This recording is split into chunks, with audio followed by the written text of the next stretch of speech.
Hey guys, 𝐸⍴ here, time for another vlog. Today's topic is how to price yourself for your services.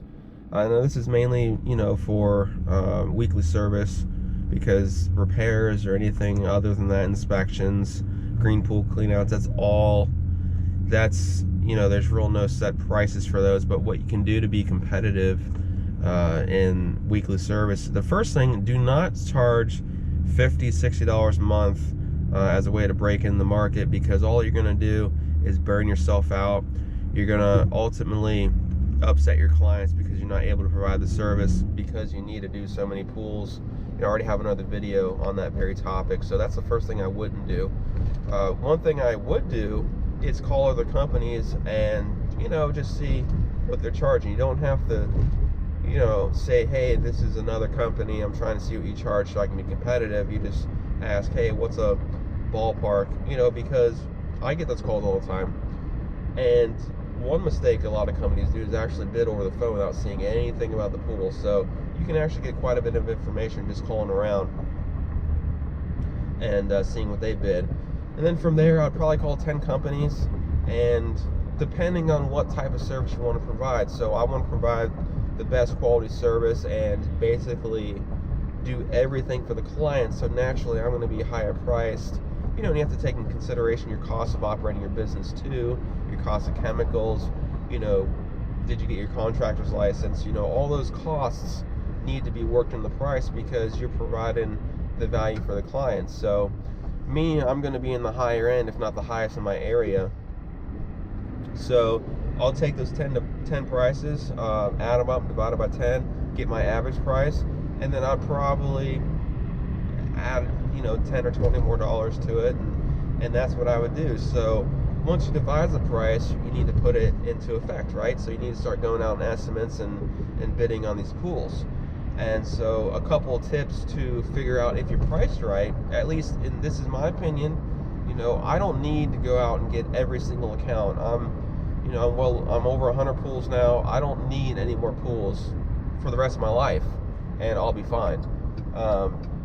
So the way that I do it is I go out and I bid. If you're getting, and this is my opinion, if you're getting every single job you bid on, you're priced way too low.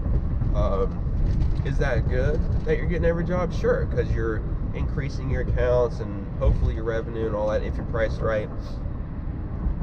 But for me, you need to have some no's in there, because it tells me that I'm providing a premium price. And so what I do is I use a basic guideline. If I get 2 to 3 out of every 10 estimates I do, I'm priced right. If I get 0, that means I'm pushing a little too much and I'm priced a little too high.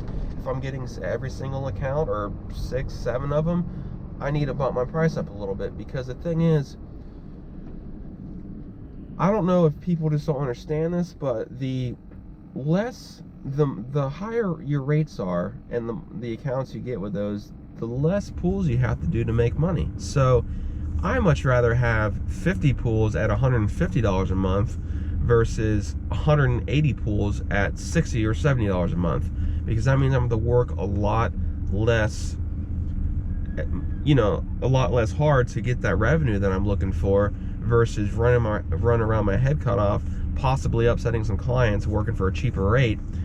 Because reputation is everything in this business. I mean, I don't know where everyone's viewing from, but in my area, it's super saturated. I mean, there's hundreds of pool companies, so reputation is everything. So I built up a very solid reputation. Yeah, I think I have 60 Google reviews, all 5 stars, and I have tons on Yelp. I'm rated #1 on Yelp, and those are all things that people look for nowadays. So the point to all that is, that's how I've achieved those reviews, is because I'm not running around my head cut off. I'm making quality money, so I'm able to spend quality time in the client's house, providing a quality service. So, and that all stems down to how I price myself. It's very simple, but it gets confusing for a lot of people. They're like, man, I just don't understand how I'm getting these bad reviews, and the people I've talked to that have bad reviews are priced low. So that's just a unscientific analysis I've done in the industry. So devise a quality price, provide a quality service, and you're going to succeed. It's as simple as that. So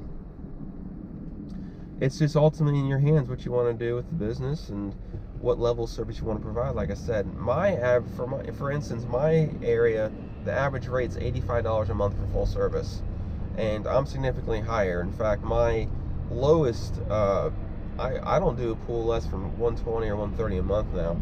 $120 is for extremely small pools, like under 8,000 gallons, and $130 is my minimum now. And why are they doing that? Well, they're getting a quality service, but that's, you know, time for another video. But those are the things that I do to devise my price and push the envelope to see where the ceiling is, because obviously if you don't get any accounts, you're going to be out of business. Vice versa, if you bid way too low to get in the market, you're ultimately going to phase out because you just can't sustain those cheap rates. So do those tips I suggested, and you'll start pulling premium rates and being able to provide a quality level of work. So like and subscribe as always, and don't forget to comment, and have a great day, everyone.